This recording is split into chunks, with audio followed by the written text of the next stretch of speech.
Hello les amis et bienvenue chez vous. Bonjour Martial You. Bonjour. Tu es rédacteur en chef économique chez RTL et fervent défenseur du journalisme de radio. Et si la crise sanitaire était une chance, sera notre sujet et objet du livre que tu viens de sortir. Et avant, quelques indices te concernant. Une journée normale avec toi, bon, ça va être un peu compliqué, mais en fait, il y a un live dès 6h50 sur RTL, petit matin, avec ta rubrique de 3 minutes, l'écho Indiou, une actualité écho, le plus du jour et la note du jour. Du good job que vous retrouvez en format podcast à défaut du live.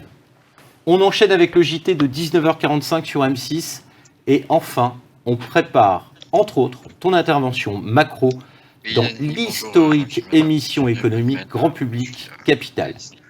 Tu fais partie des amis du réseau Agora Manager depuis plus de 15 ans, grâce à l'excellent travail de RP et d'influence mené par Hanan Awad, dirigeante de My Editors, avec qui nous avons eu le plaisir de travailler.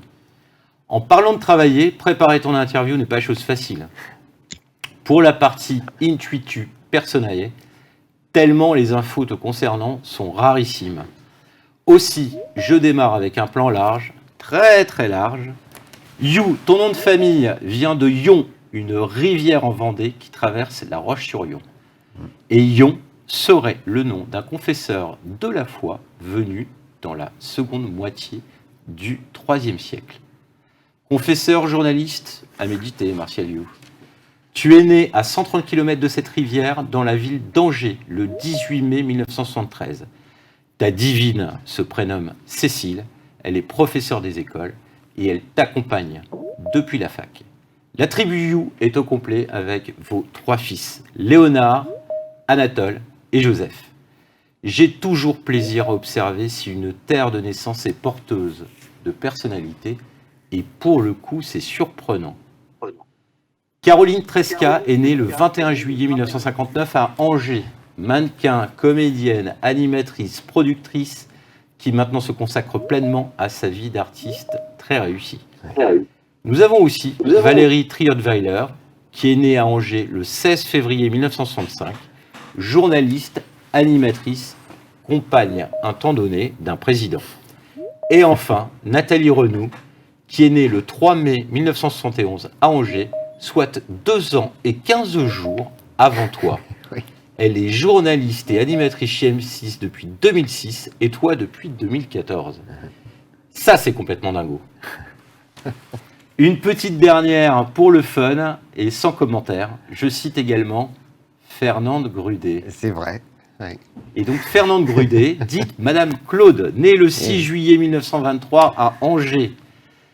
Bon, plus sérieusement, les bancs d'école pour toi, et sans surprise, c'est un bac littéraire et une maîtrise de lettres classiques et modernes, obtenue à l'Université catholique de l'Ouest.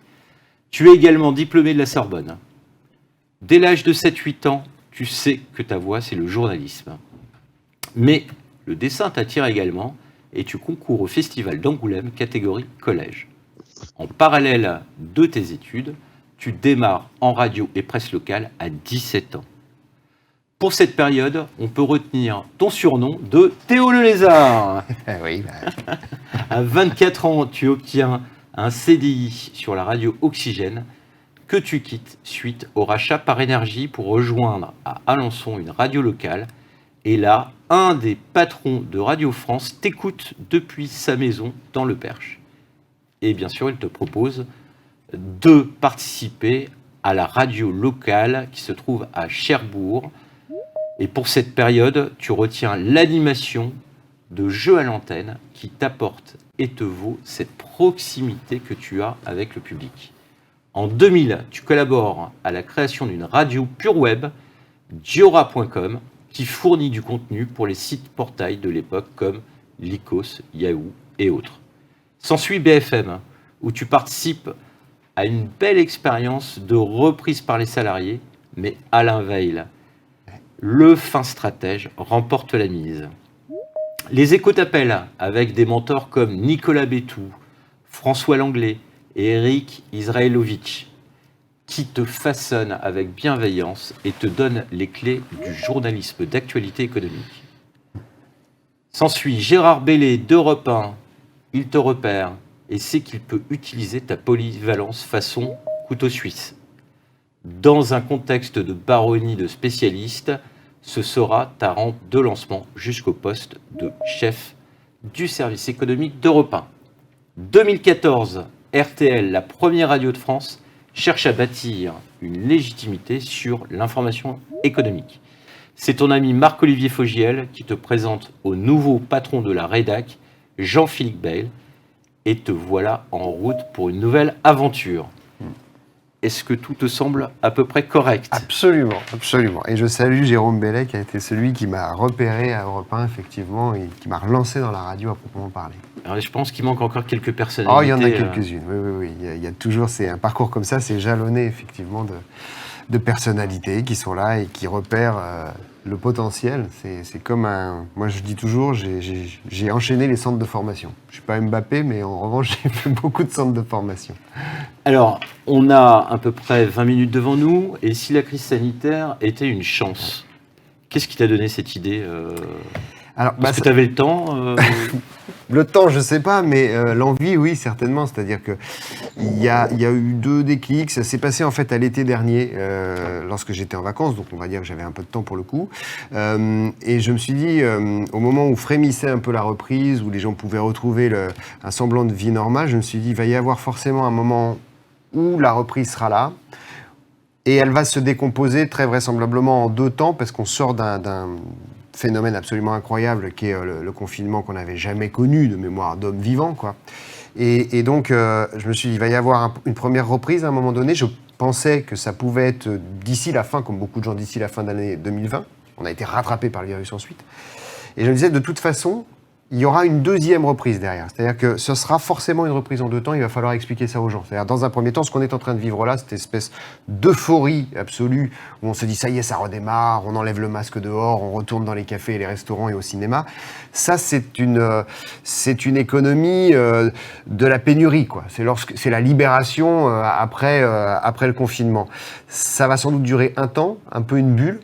Et puis, il va y avoir un moment où on va se resynchroniser sur les vieux fondamentaux économiques, et c'est sans doute dans les prochains mois un moment où là, il y aura la fin des aides publiques et peut-être des premières faillites, ou en tout cas rééquilibrage. Mais ça n'est pas très grave, et c'est ça que j'essaie d'expliquer dans le livre. Ça n'est pas très grave, ça s'entend, hein, bien sûr, quand on perd son travail ou quand on ferme son entreprise, mais simplement, il y a autre chose derrière qui s'est créé, c'est-à-dire que pendant que le monde s'arrêtait, il s'est accéléré, ce monde. Et il y a un nouveau monde qui était un petit peu, c'est ce que j'utilise dans le livre comme image, une chrysalide. C'est-à-dire que là, le coronavirus, la crise, le confinement, ça a été une chrysalide.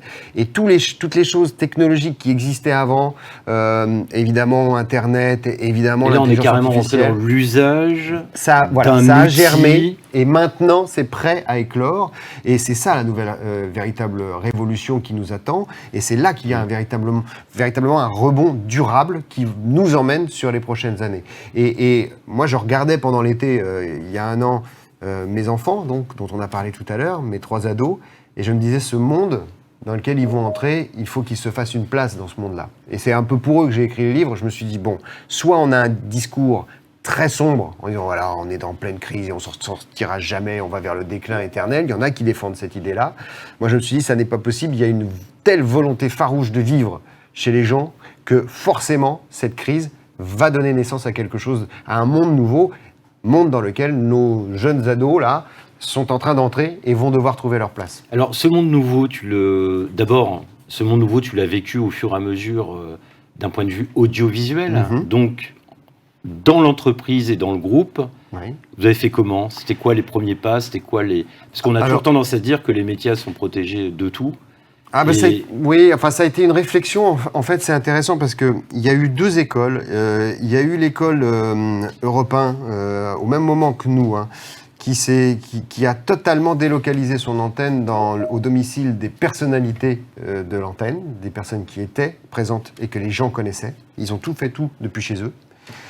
Et puis il y a RTL où nous on a choisi au contraire de garder les signatures et de continuer à venir en studio. On a gardé Yves Calvi le matin, j'ai continué à venir faire ma chronique Parce qu'on s'est dit, le seul problème, si vous voulez, quand vous faites une antenne totalement délocalisée avec les vedettes, c'est qu'il faut quand même toujours des standardistes, il faut quand même toujours des techniciens derrière la console qui, eux, sont obligés de venir travailler.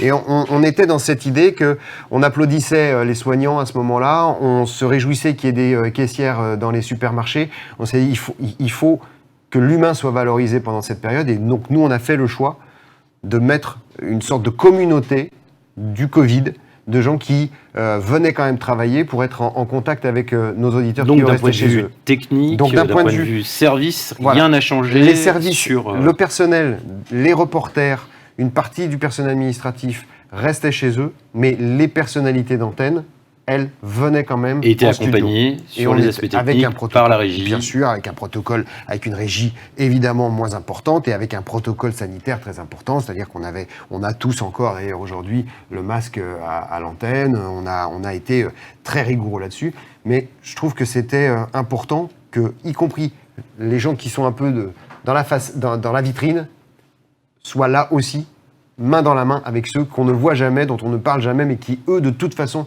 étaient obligés d'être là. Alors j'étais obligé de faire cette petite parenthèse parce que d'un point de vue industrie, les médias, c'est toujours un peu particulier. Oui. Il y a 2 écoles, donc ça c'était intéressant de voir les 2 partis pris. Et après, maintenant, si on se met, si on se met en macro, tu parles dans le livre d'une 4e révolution industrielle. Oui. Est-ce que c'est le digital? Est-ce que c'est l'humain? On va démarrer par... le digital, ça représente quoi dans cette nouvelle catégorie? Moi, pour écrire le livre, j'ai repris l'histoire des autres révolutions industrielles. Je me suis dit, comment est-ce que ça fonctionne? Et d'ailleurs, je donne rendez-vous cet été sur RTL parce qu'on va faire une chronique qui s'appelle « Après la crise », justement avec Anaïs Bouissou du service Éco et moi. Toute crise enclenche, évidemment, on dit toujours une bonne guerre, ça vous relance l'économie. Non, mais en réalité, quand on regarde les 3 précédentes révolutions industrielles, il s'est toujours passé un phénomène de rupture, une crise lourde et grave. Tu peux nous les rappeler? Je vous les rappelle. 18e siècle, on a la guerre d'indépendance aux États-Unis, aux alentours de 1760, on va dire, grande maille, et on est à peu près aussi face à la Révolution française côté européen, et vous avez là l'émergence de la vapeur et du charbon. Ça va donner évidemment le chemin de fer qui va irriguer, qui va aménager le territoire un peu partout dans le monde à partir du XVIIIe siècle. Vous avez 19e siècle, guerre de sécession aux États-Unis, guerre en Europe entre la Prusse et la France, et vous avez là l'émergence à ce moment-là du pétrole d'un côté, de l'électricité de l'autre, qui va donner naissance à toutes les villes qu'on a connues par la suite, évidemment, la construction des grandes mégalopoles.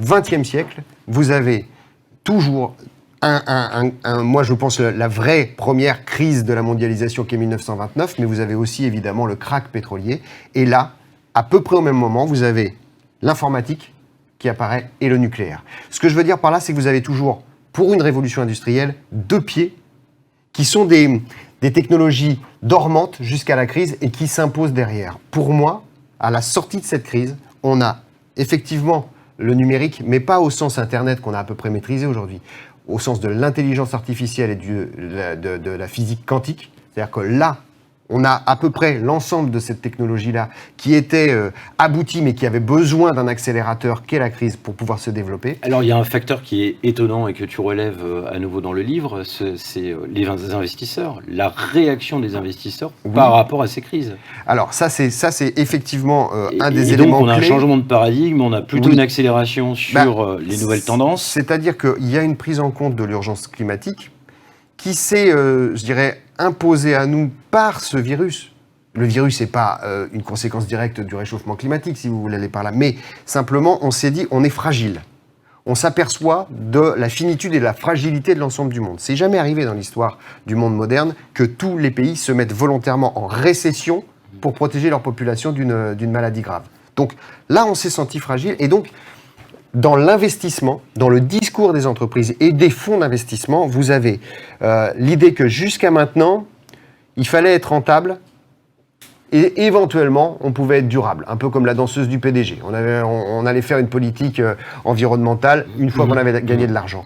Désormais, vous avez 7 500 milliards de dollars qui vont être injectés dans les prochaines années au motif de la durabilité, de la frugalité énergétique, c'est-à-dire de la maîtrise de cette industrie. Ça veut dire qu'on a inversé le paradigme. Désormais, il faut être durable d'abord pour espérer être rentable derrière, c'est-à-dire trouver les investissements. Ça, c'est majeur comme inversement. Et donc, évidemment que là, on a quelque chose qui va créer une nouvelle économie, beaucoup plus, en tout cas, c'est mon pari, beaucoup plus proche du respect du respect environnemental et du respect des ressources. Le marqueur sanitaire engage un état d'esprit environnemental qui était là et sa mise en application, qui voilà, qui était là uniquement sur le respect du pur plan légal. Voilà, on était plus dans le greenwashing, on va dire.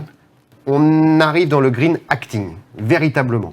Et c'est pour ça que pour moi, le deuxième pied de la révolution industrielle, je vous ai parlé de l'intelligence artificielle, le deuxième pour moi, c'est l'hydrogène. Et c'est majeur pour l'Europe, ça. Parce que j'ai la conviction, c'est le dernier chapitre de mon livre, qui s'appelle L'heure de l'Europe, j'ai la conviction qu'après avoir créé une Europe politique pour garantir la paix entre les pays, ça c'est 1945 et après, bien sûr, aujourd'hui, on est dans la création d'une Europe industrielle.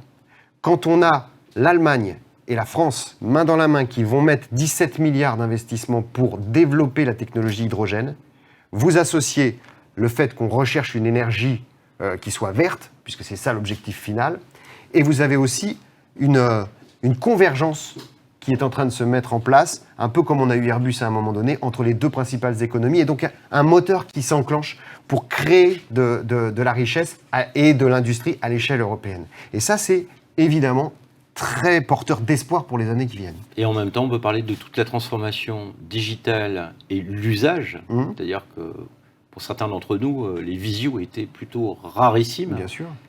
Et donc cette digitalisation aussi crée un périmètre industriel très très intéressant pour la France et l'Europe. Oui, et elle est majeure, cette révolution-là, c'est-à-dire que moi j'y consacre 2 chapitres, notamment à la notion de télétravail et tout ce que ça implique derrière. C'est-à-dire que on a connu le pire du télétravail, c'est-à-dire le télétravail imposé à 100%, qui a été quelque chose de parfois douloureux pour ceux qui le pratiquaient, mais on a enclenché l'idée qu'on peut travailler à distance sans dévaloriser son outil de travail et ce qu'on fait.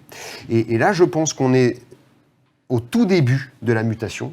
C'est-à-dire que derrière cette nouvelle habitude de travail, on voit qu'il y a une nouvelle géographie qui se crée. On voit que les villes intermédiaires, les villes moyennes à 1 heure ou 2 heures de la capitale sont en train de se repeupler. Vous parlez avec n'importe quel agent immobilier, il vous dit on est en train de vendre des maisons à Beauvais en 2 jours, alors qu'avant ça ne partait pas depuis des mois. Vous avez cette volonté d'aller vers de l'espace, de remettre la famille, la cellule familiale dans les priorités avant le travail, donc de pouvoir préserver ça. Ça ne veut pas dire délaisser le travail, mais se reconnecter à ce qu'on est vraiment et à sa famille. Et vous avez donc toute une géographie. Il y a une facilitation du travail. Toi, bien sûr. Toi, avec tes équipes, tu l'as vécu comment ? Et moi, alors, c'est une chance pour moi parce que ça faisait des mois, voire des années que je disais il faut qu'on puisse, notamment en région parisienne, permettre la soupape, d'offrir cette soupape aux reporters du service, de rester chez eux de temps en temps, 1 journée, 2 journées, pour pouvoir travailler. Je savais qu'ils étaient capables de le faire. Ils sont capables depuis chez eux d'aller faire un reportage et de revenir chez eux sans passer par la rédaction pour faire le reportage et le passer à l'antenne. Simplement, il fallait un déclic managérial dans l'acceptation de cette idée qu'on n'a pas les gens autour de soi et qu'on ne les voit pas forcément. Et donc là, évidemment que le confinement m'a aidé dans ce combat-là, on va dire. C'était qu'aujourd'hui, je fais tourner mes équipes. Il y a 8 reporters au service économie d'RTL. Ils ne sont jamais là, désormais, en permanence, tous ensemble. Quand on a besoin de réunir tout le monde, je réunis tout le monde et ils viennent, ils sont sur Paris et dans les environs, mais simplement ils gardent cette espèce de soupape qui est essentielle pour pouvoir permettre à des gens d'être heureux au travail. C'est-à-dire que le télétravail à 100% est certainement quelque chose de très douloureux et très difficile parce qu'on n'était pas prêt en plus et que certains n'étaient pas équipés, n'avaient pas la maison pour et tout. Mais le télétravail à petite dose homéopathique, 1 ou 2 journées, et on le voit dans beaucoup d'entreprises, c'est en train de se mettre en place, c'est pour les grandes cités. Alors, est-ce que l'on va avoir le risque aussi, c'est la partie où je travaille dans une industrie et je dois être présent auprès de ma machine, quand on a un travail manuel, pour simplifier. Est-ce qu'il va y avoir un écart qui va se creuser entre le salarié qu'on va considérer comme privilégié et qui correspond à une attente de la reprise des Gilets jaunes, pour la faire simple, en septembre. Est-ce que ça va creuser l'écart? Est-ce qu'on saura l'expliquer? Et est-ce qu'on ne va pas à nouveau avoir un ajustement plutôt vers le 1 jour que le 2 jours face au risque? Moi, je pense que la question du nombre de jours, ça va vraiment se... Est-ce qu'on n'a pas une vue trop parisienne aussi? Non, alors oui, non, mais c'est une vraie question. Mais on s'aperçoit qu'il y a beaucoup de villes, de grandes villes en France qui ont à peu près le même raisonnement, et on retrouve aussi les mêmes tendances un peu partout dans les grandes villes, en Californie ou en Allemagne ou en Angleterre. Donc il y a quelque chose qui s'est passé. Il y a forcément une prise de conscience par rapport à ça. Alors après, est-ce qu'il y aura des gagnants et des perdants?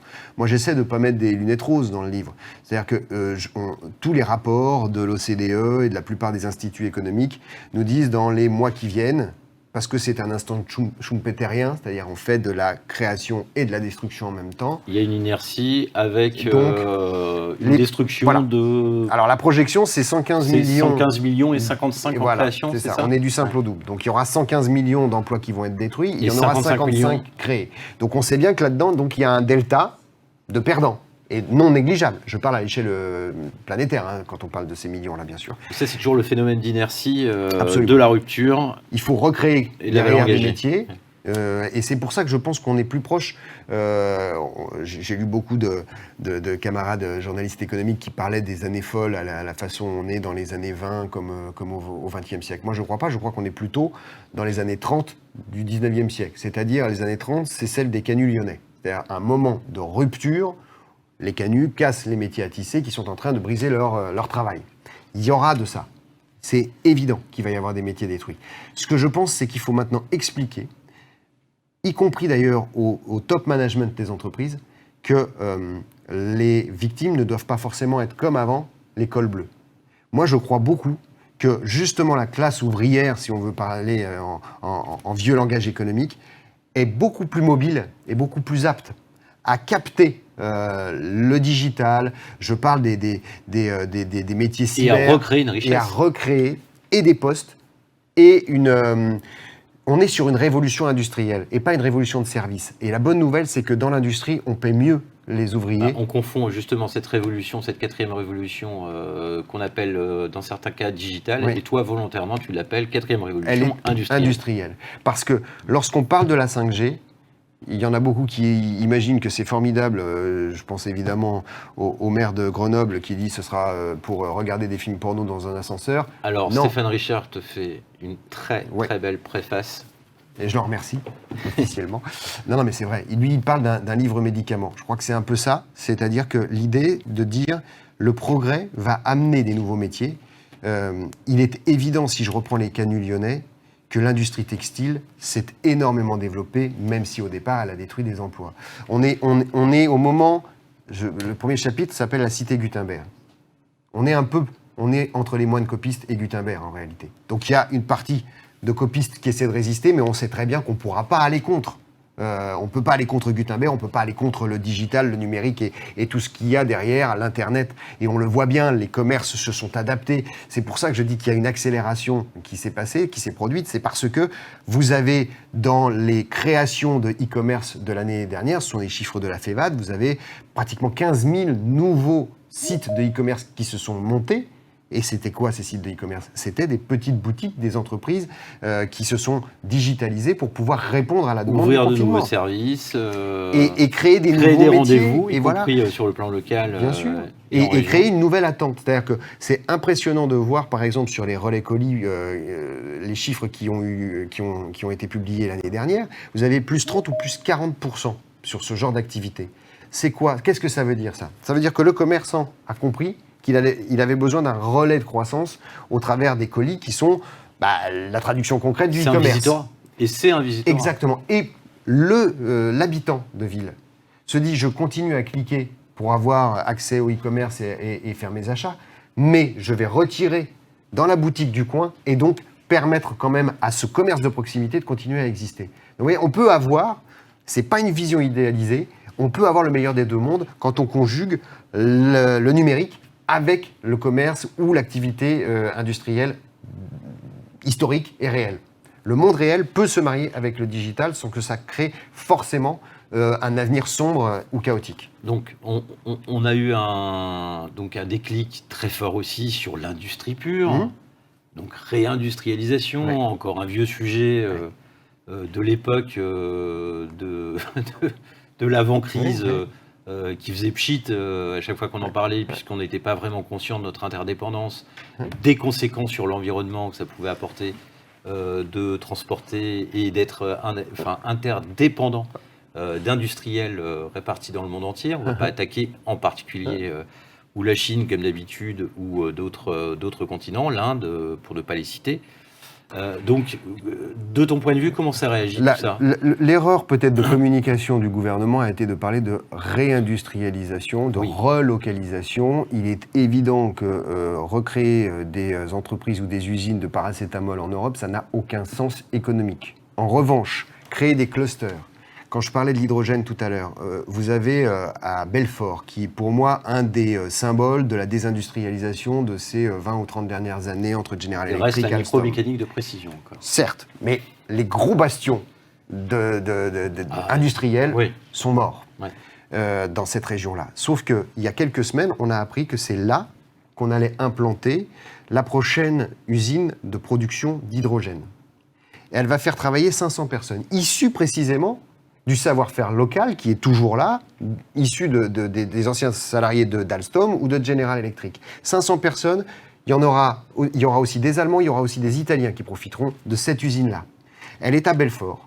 Donc, il y a la possibilité de recréer une industrie. Et moi, je suis à peu près convaincu qu'on a remis tout le monde, grâce à cette crise, à peu près sur la même ligne de départ dans les starting blocks. On va dire que sur la 5G, on a un temps de retard qu'on aura du mal à rattraper sur les Chinois qui sont extrêmement en avance là-dessus. Sur la maîtrise des données, les data, je pense que les Américains vont rester devant aussi. En revanche, sur l'hydrogène, on a tout à créer. Et on a les champions du monde en Europe, qui sont déjà coalisés au sein de groupements industriels. Donc là, on a un pied sur lequel, je pense, Air Liquide, EDF, Total, ils sont tous là. Vous avez Siemens, vous avez tous les constructeurs automobiles qui sont dans l'aventure. Donc là, on a la possibilité véritablement... On ne va pas revivre la bizarrerie d'avoir fait un choix de l'électrique par rapport à l'hydrogène. On ne va pas avoir cette... Il y a toujours cette... Moi, ce qui me rassure beaucoup, c'est le discours que peut tenir Carlos Tavares, le patron de Stellantis, de PSA, donc le nouveau nom. C'est que lui, il dit, attention, la voiture électrique en tant que telle, la batterie lithium-ion, c'est au mieux une stratégie de transition, une technologie de transition, mais il y a beaucoup trop de problèmes environnementaux derrière, et si on continue uniquement sur cette stratégie-là, on va vers un problème. Bon, donc on a raison de s'ouvrir les chakras, on met les moyens, ça va créer 500 emplois... à Belfort, mais des exemples comme ça. En tout cas, il y a la prise de conscience que l'Europe peut avoir un rôle à jouer aussi, notamment dans l'équilibre entre les Américains et les Chinois. Moi, j'en ai discuté avec des responsables chinois pour le livre. Ils ont intérêt, mais vraiment intérêt, à ce que l'Europe existe pour ne pas se retrouver dans un duel frontal avec les États-Unis. Ils ont plutôt intérêt à ce qu'il y ait un trépied économique plutôt qu'une guerre froide États-Unis-Chine. Ça n'est gagnant pour personne.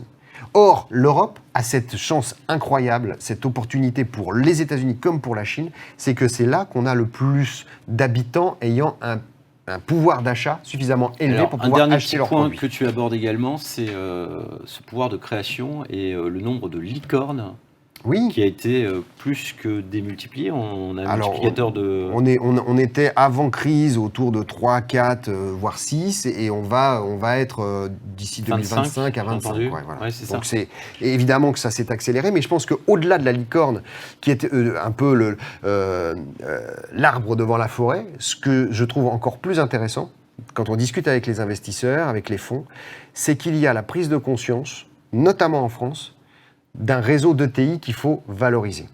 C'est-à-dire qu'il y a encore 2 ans, vous n'aviez pas cette prise de conscience de l'importance de faire grossir nos PME pour en faire des entreprises de taille intermédiaire.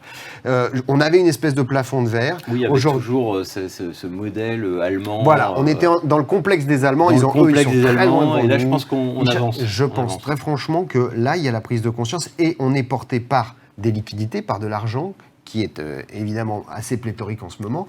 Or, si on raisonne par rapport aux licornes simplement, aujourd'hui, investir même pour un fonds puissant d'investissement américain dans une start-up américaine, le ticket d'entrée est vraiment très important. En revanche, ils ont largement les moyens de faire un effet de levier et d'investir dans des entreprises et des start-up européennes. Et c'est ce qu'ils font en ce moment et c'est plutôt une opportunité, une chance pour nous.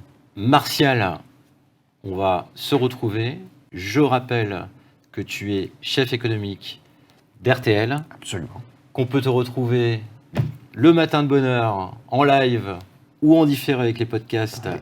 Je me suis amusé à en écouter quelques-uns ce matin. C'est très rapide, très ludique et très en joie. Tu es en grande forme le matin. J'aime parler d'économie. Et vous portez toujours le masque. Absolument.